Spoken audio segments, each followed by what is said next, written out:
They're all down there! I look across the lifeboat at Cormac Loftus. Apparently, he is the only other survivor of the HMS Yearner. We both sit across the slim slab of wood, oars in our hands, staring at the patch of water where our ship has just disappeared into the tides, along with all 21 other sailors that were on board. It's still hard to fathom that it's all gone. We're all that's left now. Do you hear me? Cormac asks, trembling and pointing at the sea. They all went under. Edmund, Alfie, James, Billy, the captain. They're all down there. Every last one of them. I try to remain calm. I hear you. I know. But we didn't go under, all right? They're not all down there. Not us. My words don't console him very much, and it doesn't really make me feel any better either. Cormac keeps shouting, unable to calm himself. The captain should have never taken us out here. We all tried to tell him to avoid the Drake Passage. Ships that venture into these waters never leave, not ever. And now we will never leave this place either. I understand where his panic is coming from. I glance out at the void surrounding us. There's nothing but the freezing ocean in all directions. I ponder aloud. I wonder what caused the Yearner to sink like that. It's this sea. You know it is. It's cursed. We were never supposed to come here. Yes, these were cold, unpredictable tides, but I didn't take much stock in more outlandish stories about the Drake Passage. Most of the other sailors on board didn't believe in the legends. We've all undertaken treacherous voyages, as so many journeys across the sea often become. None of us were scared to sail across more unknown waters because we all understood how to navigate the sea, but while I still am skeptical of it all, there is something strange about these waters. The Drake Passage has been notorious for centuries for how difficult it is to traverse. From what I read before, over 800 shipwrecks have occurred here. These rough, frigid waters have a way of bringing ships down into their bowels. This felt different, though. It wasn't just the harsh currents. It felt like something was pulling the ship apart, ripping out pieces beneath our feet. I stare down into the depths. Cormac's right. Our friends are down there along with the ship. They all sank and will remain down in the darkness forever. I don't want to join them. I want to set foot on shore again. I see my reflection shimmering beneath the surface of the water. Seeing myself down in the water reminds me how easily I could have ended up down there with the crew. I'm happy I survived the sinking, but at the same time, now I'm left with nowhere to go. We're so far south, so far away from most civilizations. What do we do? Cormac asks, crying a little. I don't know, I say honestly. But we're alive. We can figure this out. Almost just as I try to inspire a little bit of hope, a rogue wave nearly capsizes us. Our oars go tumbling into the water as our body weights just barely manage to keep us from tipping. With no oars, though, we have very little chance of steering ourselves in any direction. The water is far too cold to try to use our hands. We're completely at the mercy of the Drake Passage, and this sea doesn't seem to have much mercy. We drift. I'm not sure for how long. It's hard to tell what time of day it is when the gray clouds above cover every inch of the sky. We only know it's night when the sea grows black and we can no longer see each other sitting across the boat. Do you think we're going to die out here? Cormac asks, weakly from the darkness. I want to be honest with him. I want to tell him that it's very unlikely that anyone will find us adrift in one of the most treacherous seas. We've been lucky so far not to capsize, but that doesn't mean that we're going to be found. We don't have any provisions either. There's no food. There's no water. We're probably not going to make it. I try to put on a brave face for his sake. Even if he can't see my face in the dark, I want him to hear that I still have hope, even when my hope is dwindling away. We aren't going to die. Not us. Maybe we aren't the lucky survivors we initially seemed to be. Instead of being dragged to the depths with the ship, we're cursed to meet a slow end on these abandoned waters. It isn't much better. There's little hope. A day passes. Cormac and I both just lay in the boat, staring out at the void in all directions. It doesn't matter how long we stare. No one is coming. I'm sure of that. But we keep watching for some sign of help anyway. It is the longest day of my life. We barely speak, choosing instead to conserve as much energy as we can. We are going to need every ounce if we are somehow going to hold out. It takes everything we have to keep the boat from being thrown aside by the Drake Passage's surge and tantrums. The seas were rough enough on the ship, but this lifeboat is even more feeble against the cold might of our surroundings. Night comes again. I can feel myself starting to pass out. I'm exhausted from the shipwreck and from the mounting panic that's coursing through my mind every moment since the ship sank. If I fall asleep, it may be the last time I ever get rest. Part of me wants to stay awake, to try to find a way to live, but the other part of me wants to rest while I can. Everything's so dark. I'm not sure if I'm asleep or not. I'm startled by the rowboat suddenly shifting and a loud splash coming from beside me. Cormac? Cormac! He's fallen out of the boat. He must have passed out too and tumbled right down into the sea. I'm just lucky that he didn't capsize us both. It's so hard to see in the darkness of the night, but I tried desperately to find him, reaching down into the frigid black waters. It takes a minute, but I finally find a hand reaching out for my own. I take his forearm and heave him up to the surface, pulling him back up to the safety of our boat. I can only see a vague silhouette in the dark as Cormac flops back to the other side of the rowboat. He's coughing up water. Are you all right? He answers, but his voice is so quiet and so strained. His answer is drowned out by the seawater he's spitting out. I don't try to press him for more. He's as dehydrated and weak as I am. Maybe even more so thanks to his dip in the salty brine. He should conserve his energy as best as he can. Morning comes, bringing another gray day with it. I blink hard, my eyes trying to adjust to the light after a sleepless night in the darkness. Everything is hurting now. I know my body is slowly shutting down completely. I don't have any kind of sustenance to help keep it together. We don't have much longer, I'm sure. I look across the boat at the man sitting on the other end of it. It's not Cormac.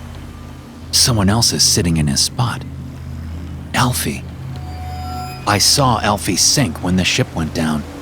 I saw him get pulled under the water with everyone else. I saw how scared he was when he slipped beneath the water's surface and never came back up. He doesn't look right. His skin is puffy, pale, and almost blue. He's soaking wet, coated with brine and salt. His eyes seem dim somehow, like there's nothing behind his stare. How is he here? Where is Cormac? Yes, Alfie speaks, gurgling up globs of water from his mouth when he does. It's like he can read my mind. you pulled me up from the water. It doesn't make sense. He would have drowned or frozen long before last night, not long after the ship went down. But Cormac... Oh, we dragged him into the water, where he belongs. And then you scooped me up thinking I was him. I noticed he said we, but I didn't get the chance to question it. Alfie starts to laugh.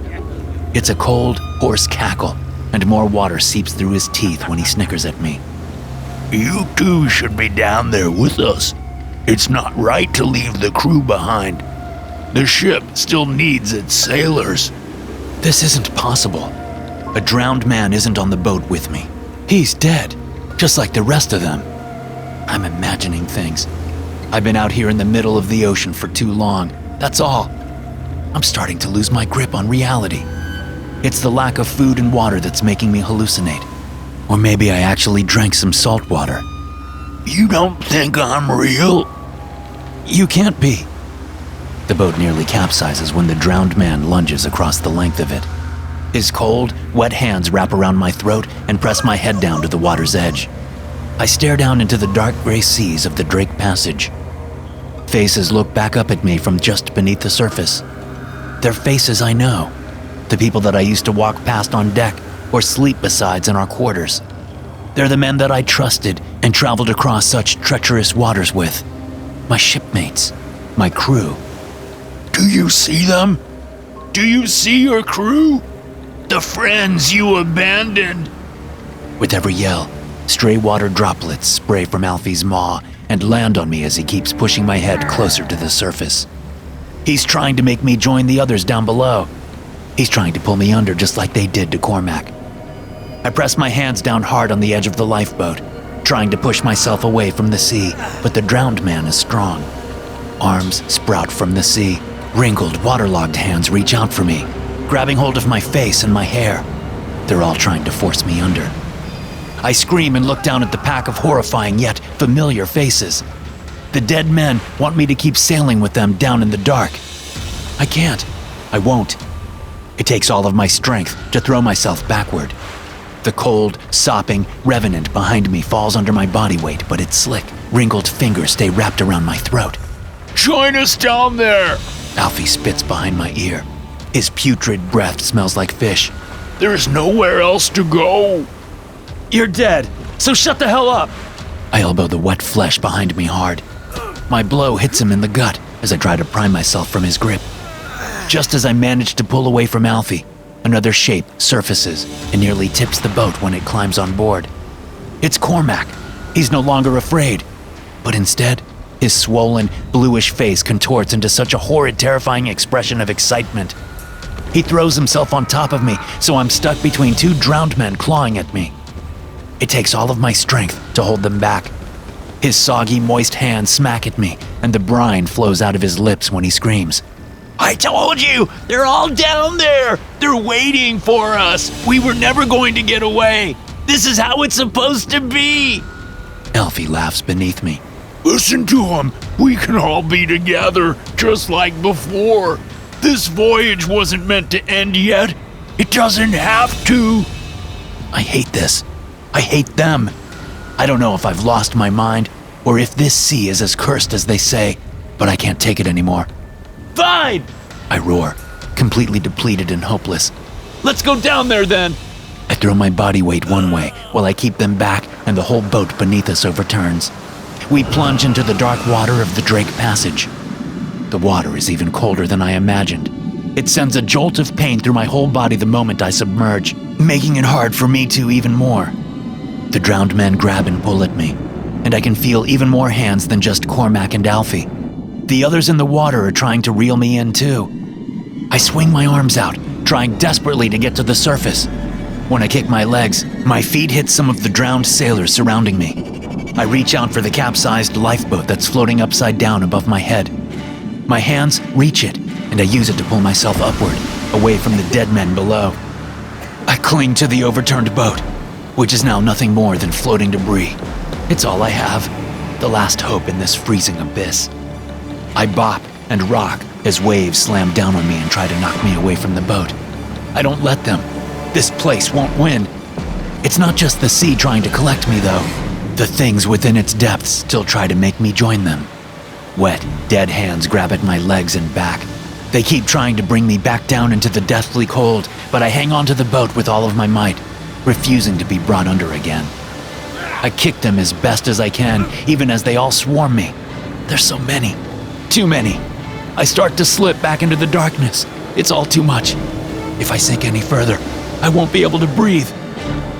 Death itself seems to shriek at me, with its horrible murky breath and its water-clogged mouth.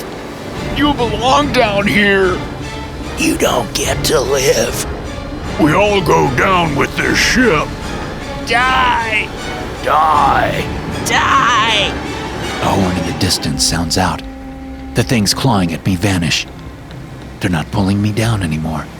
I hoist myself up onto the overturned boat, shivering and coughing, but find a beautiful sight waiting for me.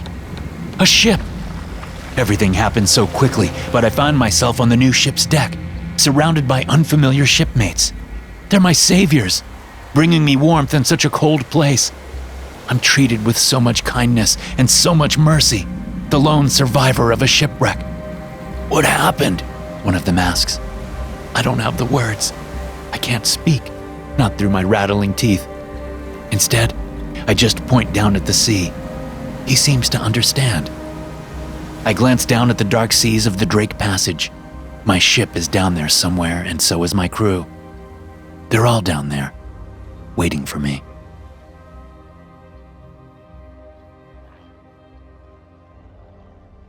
It's 1936, and they still say that the Drake Passage devours anyone that tries to cross it.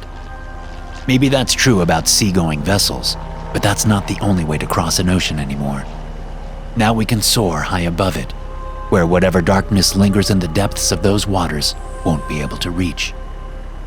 I look down at the supposedly haunted currents below from high up in my plane's cockpit, and honestly, I feel rather comfortable.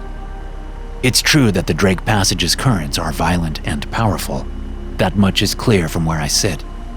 But none of the towering waves below will ever be able to reach me. While the Drake Passage must be a very scary place for seamen, it doesn't seem that terrible for a pilot. We aren't at the mercy of the ruthless tides, but instead cut our way through the clouds. It helps that I have a few fellow flyboys gliding right beside me, journeying over the Drake Passage together. There are 5 planes in total, and it's nice that one of the pilots, Carter Grayson, is one of my best friends in the force. He volunteered to fly over this part of the world with me, all to try to confirm that there isn't anything that anyone really has to worry about. We're here to prove that all of the ghost stories and tall tales are nothing more than the ravings of bored, drunken sailors. The Drake Passage is a little less eventful than I expected. Carter's voice says.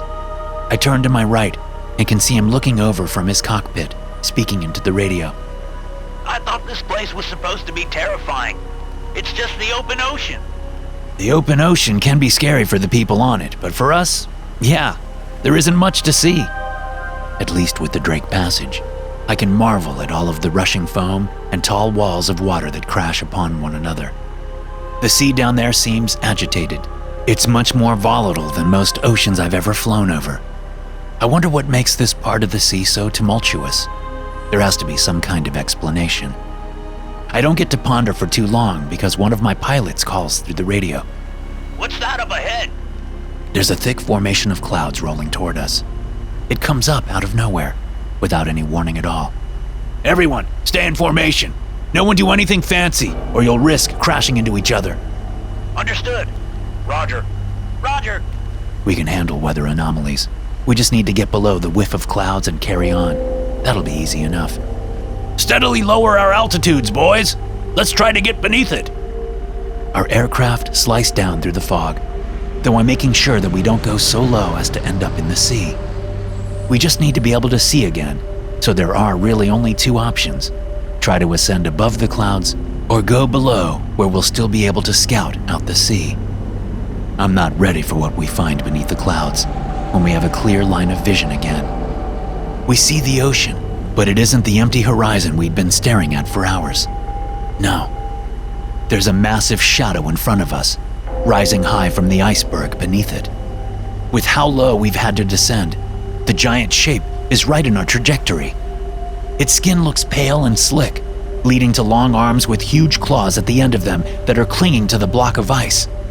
It's impossibly big as a skyscraper or maybe even a mountain. It's one of the largest things I've ever seen and easily the biggest living creature I've ever laid eyes on. It looks like some cross between a walrus, a man, and some enormous monster of myth that can't possibly be real. I'm sure that no animal like this should be able to exist on Earth, but there's no denying what my own eyes are seeing. It just can't actually be here, but it is, and it's right in front of us. I snap out of my stupor just in the nick of time before I smash headfirst into its blubbery body. I yank on my controls with all of my might. Pull up! I shout. The other pilots are just as surprised over the radio. You all seeing this? Carter shouts. I'm seeing it all right. Borowski calls back. But no one's going to believe this. Hell, maybe we'll even be able to make some money for discovering some new species. Focus! I shout into the radio. If it was some sort of bluff on an island, we could all have easily avoided it, but the tall shape reaches out with an arm and catches Borowski in its grasp. Borowski screams over the radio. No! God, no! God doesn't hear him, not even up here in the air. As the beast's building-sized fingers squeeze down on the plane, I see a fireball erupt in the giant's palm. Borowski is gone, leaving just 4 of our planes left. We all pull away, swooping in an arc to try to get away from the monster towering over the water. What do we do? Carter yells. We aren't fully stocked for a fight. We weren't expecting a battle in these cold, deserted skies. It seems we found a fight anyway, and our planes have enough ammunition to maybe try to bring it down, but certainly not enough to last during a prolonged engagement. My mind flashes with the image of Borowski's craft disappearing in this monster's grip. We kill this thing! I'm not trained for a fight like this. I don't even have experience in facing other aircraft, but I certainly have no idea how to go up against some giant beast that's walking below. Something like this is entirely different from enemies we're supposed to have. It doesn't matter if we're ready for it. No need to beat it before it kills the rest of us. It's a living creature, that much is clear. No matter how big it may be, it can die just like everything else. I squeeze down on the trigger. Bullets pour out of my plane. I'm aiming right at the creature's snout, which alone is bigger than most buildings. My bullets are minuscule in comparison, and I'm not even sure if they're big enough or powerful enough to break the creature's skin. It's hard to tell with how big it is. One thing's for sure, my bullets don't kill it. Instead, the monster brings its long arm up and swats at my plane. I just barely managed to avoid the first swipe, but I'm not so lucky with the second. The pillar of slick flesh comes down upon my aircraft. I bank hard to my left, but I can't get out of the way quick enough. The creature's arm smashes through one side of my wings. I rock hard inside the cockpit, and the whole plane is sent spiraling down toward the dark ocean below. The whole world is swirling around me as I descend. The cruel tides of the Drake Passage are approaching quickly. I bail out while I can. I eject from the cockpit and pull my parachute. The sail deploys above me, catching the wind. It turns my breakneck fall into a gentle descent, giving me time to survey the area as I glide down. My plane, something I've been proudly flying for years, crashes into the freezing ocean and is swallowed up by the unrelenting waves of the Drake Passage. I'll never see it again. Unfortunately, my slow descent also makes me an easy target for that enormous thing. My chute apparently catches its attention, and it tears its ugly face in my direction. It shambles toward me, the iceberg cracking and groaning beneath its incredible size. The beast reaches for me with its claws, with nails as big as trees. I close my eyes and wait to feel its grasp, just like Borowski did. One of our birds dives nearby, unloading many bullets into the creature's flesh. It's Carter. He veers past, firing more ammo into the monster as he passes. The wake of his plane flying past sends my parachute further away, and I watch as my friend tries to distract the beast. He's taking its attention off of me, but now it's on him. From this perspective, and having seen how easily it destroyed my plane, I see how outmatched we are. Our weapons are hitting it, but they aren't doing much damage. No, we're nothing more than buzzing flies to the behemoth. Just an annoyance that it's trying to swat away. I've never seen anything like it, not even in books. Animals that size don't exist. It makes the largest whale seem small by comparison. How long has this thing been down here in the Drake Passage? How long has it been hidden beneath these cold, vicious waters? It's just our luck to run into it. The flight could have been pretty simple, but now we're fighting for our lives. And I've lost my greatest asset. Without my plane, I'm not much of anything. I glance down and am just relieved to be landing on the iceberg instead of in the freezing sea. Avoiding getting soaked will help me stay a little warmer, at least. My feet touch down on the cold surface, and I immediately start to run away from the towering shadow looming over me. I need to get as much distance between us as possible. We can't fight it. It's so clear to me now. We just need to run, to escape. I wave frantically for the couple planes we have left up there, trying to signal their retreat. Just because I've been grounded doesn't mean they need to be. My friends should escape while they have the chance. I get to the highest peak of the iceberg and flail my arms wildly, praying that they notice me. I signal for them to retreat, pointing desperately to the direction that we came from. Thankfully, it seems to work. I see their plane starting to turn away from the creature and start flying toward me. They'll swoop overhead in a few moments, and then they'll be on their way home, far away from this monstrosity. If I'm going to be stuck here, I can take some solace that my men will live. The impossibly large abomination has other plans, it seems. The monster reaches down into the cold water and rips a chunk of nearby iceberg from its place, clutching it in its hand. It launches the huge block of ice into the sky as if it is nothing more than a baseball. I watch it glint and glimmer as it is hurtled through the sky at great speed. The remaining pilots don't seem to notice it. They're not looking back. They think they've gotten away. The mountain-sized block of ice crashes down on top of them. Two of the planes go up in flames on impact, while only the back of Carter's plane is caught by the catapulted block of ice. It sends him careening into a tailspin. His plane crashes down into the sea, just off the shore of the icy terrain I'm on. I sprint toward him, desperate to save him. I can't be the only one that is alive. I can't be the only one out here, not against the thing walking through the sea. I don't care about the cold or the currents. I throw myself into the freezing water and start swimming in the direction of the sinking plane. The waves crash down on me, like the Drake Passage is trying to hold me back, but I push through the wakes and crests until I reach the plane, which has nearly vanished into the depths. I grab hold of the plane, making my way to the pilot's seat. Carter! Carter! Are you all right? He's dazed and bleeding in his cockpit, but is able to slowly give me a thumbs up. I grab hold of him and start to drag him out of the plane. Come on! We can't stay here! I look over my shoulder, and the creature is just casually walking around the iceberg. It doesn't seem to notice what we're doing. Now that we're no longer flying around it, it might not even care. I manage to get Carter out and swim him back to the icy shore.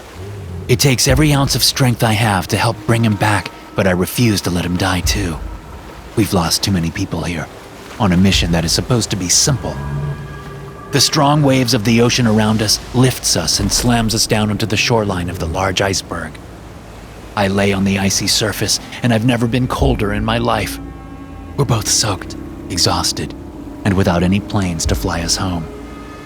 What is that thing? Carter groans, sitting up, staring at the colossal creature.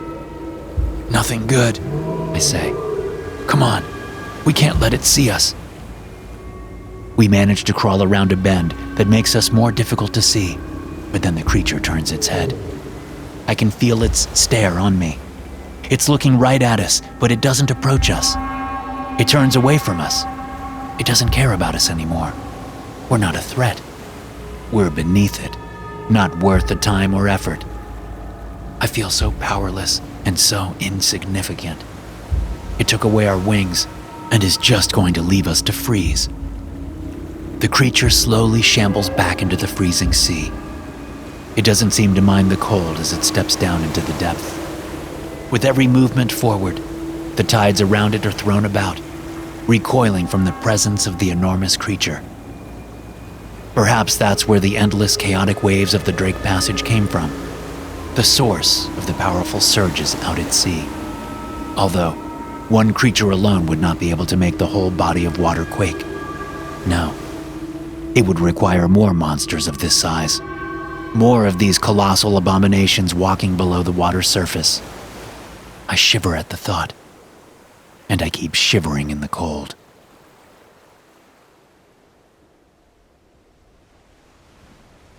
I've never enjoyed our voyages out to the cold waters of the Drake Passage, but it is the best way to Antarctica.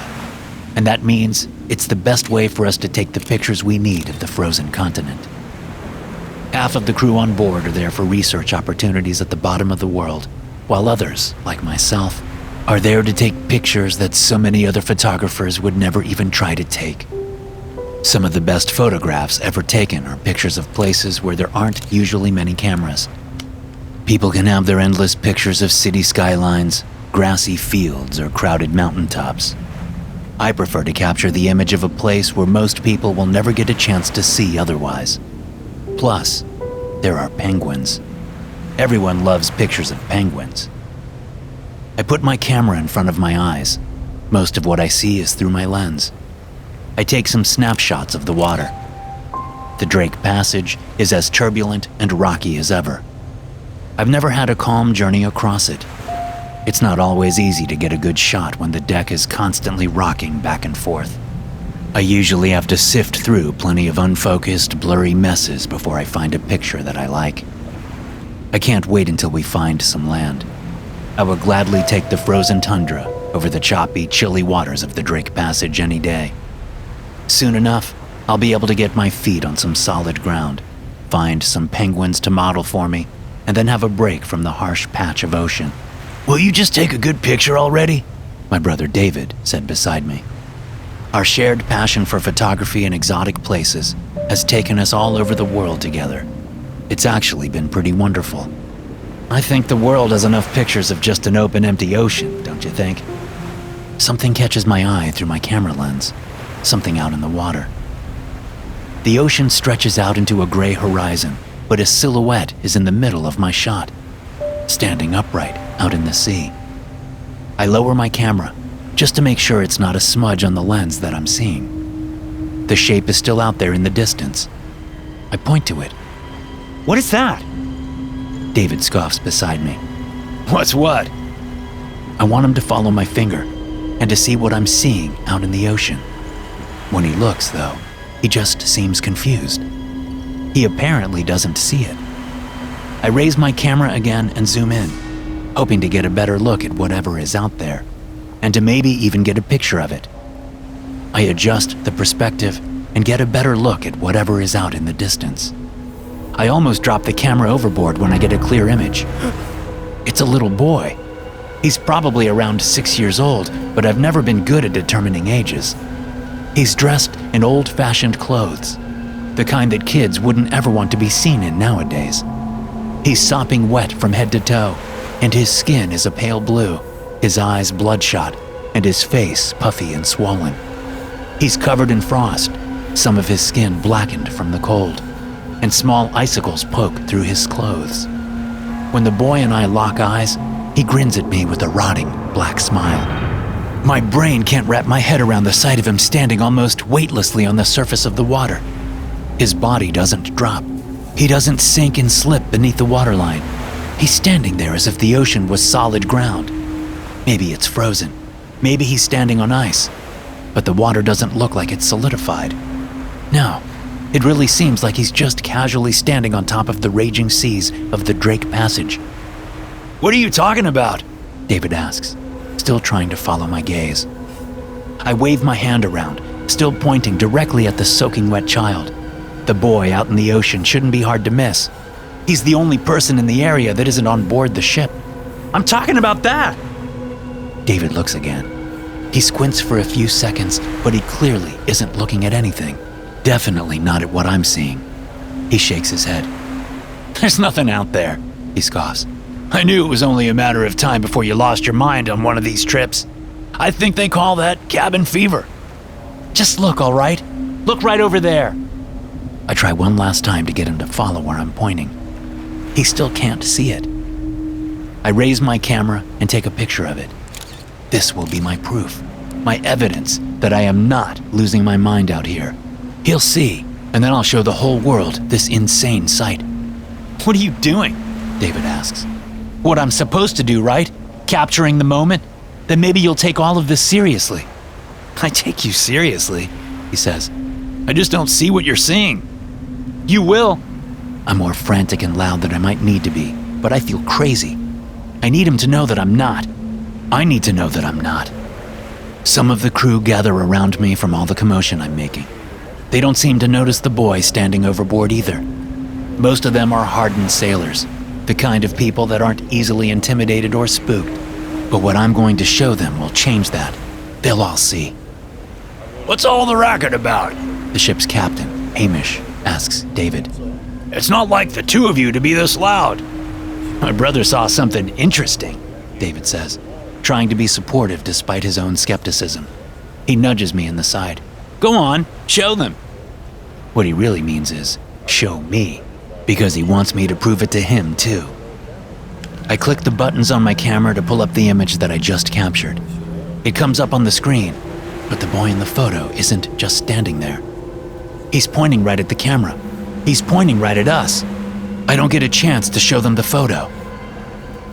Hamish stumbles backward, holding his chest. Suddenly, a long, thin shard of ice erupts from his torso, stained with his blood. Seconds later, another large red icicle skewers him from within, stabbing out of his shoulder, right near his heart. He opens his mouth, but a scream doesn't come out. Instead, a large, sharp pillar of ice erupts from down his throat. We all back away. No one on board has ever seen anything like it, and no one knows what to do. Hamish kneels over, but his body is propped up by the pillar of ice jetting from his mouth that's now freezing to the deck. When I get a closer look at the ice, I see that there are things frozen within.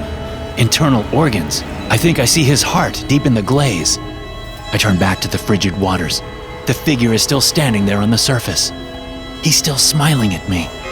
He raises his hand and extends his index finger, but again, he doesn't point at me. He points at one of the deckhands, Harold, who is still standing beside me, completely unaware of what I'm seeing.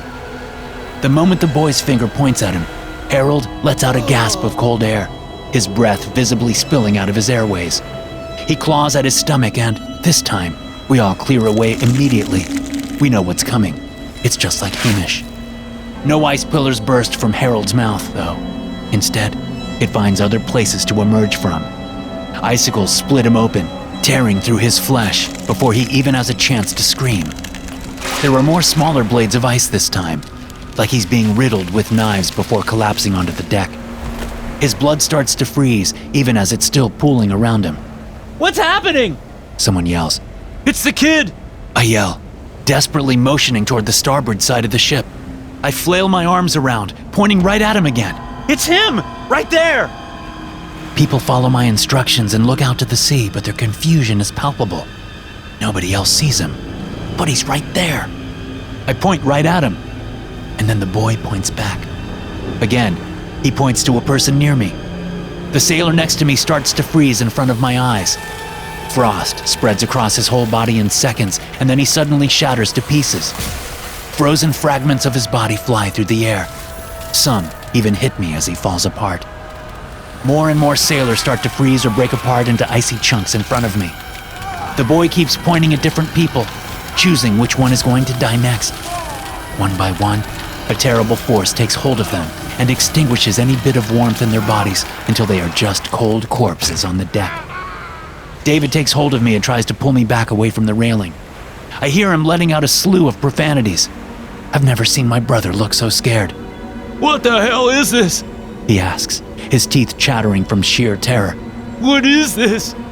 It's him! I keep pointing right at the boy, but that's not good enough. I raise the back of the camera and show it to David so he can finally see. This! David looks down at the screen, right at the boy pointing to the camera. He stares at it for a second and then looks at me with wide, terrified eyes. There's nothing there. It's just the sea. I look at the photo on the screen. The boy is still there in the picture. He's still pointing right at me, directly into the camera lens. Why does no one else see him? I have photographic evidence and he still can't be seen. It's not possible. None of this is. David, come on, just look. I am looking. There's nothing there. Nobody. You have to believe me. I want to, all right? He says, still panicked from everything happening around us. There's obviously something going on here. I see that much. You think it's connected to the kid you're seeing? It is. I need him to understand.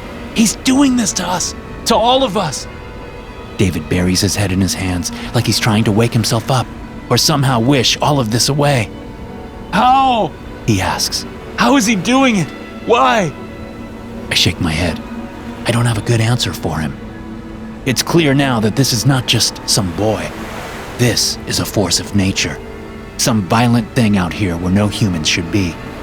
I want to comfort my brother. I want to tell him that it's going to be okay, but those words don't leave my mouth.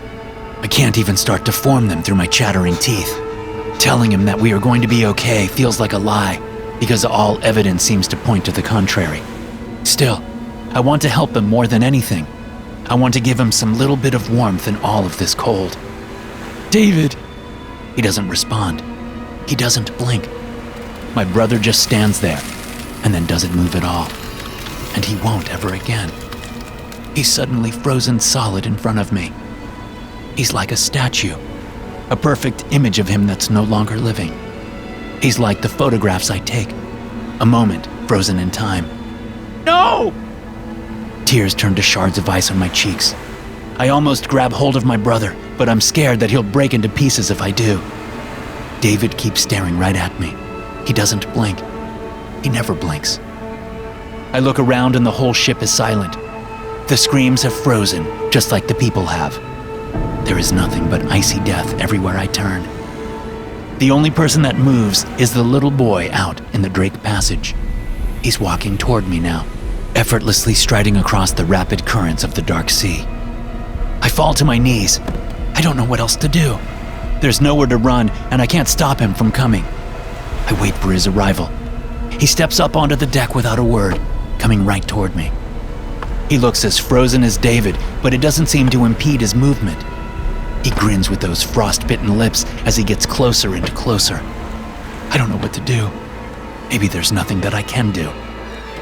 The boy stops a few paces from me, standing amidst all of the chilling carnage that he's unleashed. He doesn't seem to mind all of the frozen, broken, shattered, and bloody corpses around him. All of that death is his own doing, and he seems very happy about it. I don't know if I can reason with him, but at least I try to talk to him. It's the only idea that I have left. If he's going to kill me, like he did all of these other people, Why are you doing this? he doesn't say anything. He just keeps smiling at me. He raises his little hand and then points at me. There's no mistaking it this time. He's not pointing at anyone else. He's finally regarding me and only me, because there is no one left. I wait for the cold, for the gruesome end of my life, but I refuse to just sit there and let him kill me. There had to be a reason that I could see him and no one else could. Why are you doing this to me? Again, he doesn't answer. I climb to my feet and raise my arms defensively, my camera still in my left hand. I know I can't win this fight, but I'm not going to die groveling. My brother wouldn't have wanted that. David still stares at me with his petrified gaze, and I'm not going to let him see me give up. My skin grows bright red for a moment, but then starts to darken. It quickly grows black. I recognized the condition immediately. It's frostbite, and it's spreading on my left arm. There's nothing I can do to stop it. I see my arm wither and darken. I'm starting to not be able to feel it at all. The camera in my hand grows so cold that I drop it. It shatters to pieces on the deck, its lens clouded by frost. The picture I took with it couldn't be seen anyway. My arm worsens, growing so numb and losing all feeling completely. The skin on my arm freezes and dies right in front of my eyes, and the boy just keeps grinning. He's enjoying watching me suffer, just like he enjoyed watching the crew suffer. He points right at me and he starts to laugh, but no sound comes out of his mouth. He's just silently pointing and cackling, like my suffering is the funniest thing that he's ever seen. There is no warmth in his grin, just pure sadistic malice. His soundless, hollow mocking continues, and I've never felt worse in my life. My bitter eyelids finally blink and the boy is gone. I sat there on the deck with my frozen brother for a long time. My body and mind are completely numb. I don't feel alive anymore. I stare out at the raging seas of the Drake Passage and expect to see the boy still standing there. I never see him again. I turn to David. My tears burn on my freezing face, steam rising from my cheeks. I'm so sorry, David. I'm so sorry. We never should have gone out here. We never should have done this. We shouldn't be here. I don't know if he can hear me. I doubt it. I look back out at the water. The boy still isn't there. Something does appear on the horizon, though. Another seagoing vessel. There's hope in this frozen wasteland. I almost can't believe it. Do you see that, David? We're saved. We're getting out of here. My brother never answers. A silhouette moves out at sea. At first, I thought it's the frozen boy. Maybe he's here to hurt more people, to continue his horrible game. It's too small to be him, though. It's a penguin. It's taking a break on a small patch of ice, floating in the sea. I wish I still had my camera. People love pictures of penguins. Years later, I live far away from the sea. I made sure that I chose a home that resides in a perpetually warm climate. I'm here so that I'm never cold again. I need to feel safe, even if it means sweating for the rest of my life. Usually, I try to keep myself practically boiling. I turn the heat in my home up to uncomfortably high degrees, and I never go to places where it isn't hot. It's the only way to live now. However, despite my best efforts, when I look down at the empty space where my frost-bitten arm used to be, I still feel a shiver. When there's even the faintest draft of cold air, I'm suddenly back on the ship in the Drake Passage. The picture I took of the boy on the water might not exist, but I still see it. It's so clear in my mind. I see him standing there. I see the boy standing out on the ice. I see his blue lips curl into his deranged grin. I see him point at me, and I feel the touch of his finger on my freezing skin. I have never been able to keep completely warm since my final voyage, and I know I never will. Thanks for listening. If you enjoy these stories, be sure to subscribe to the podcast and check out some more of my episodes here.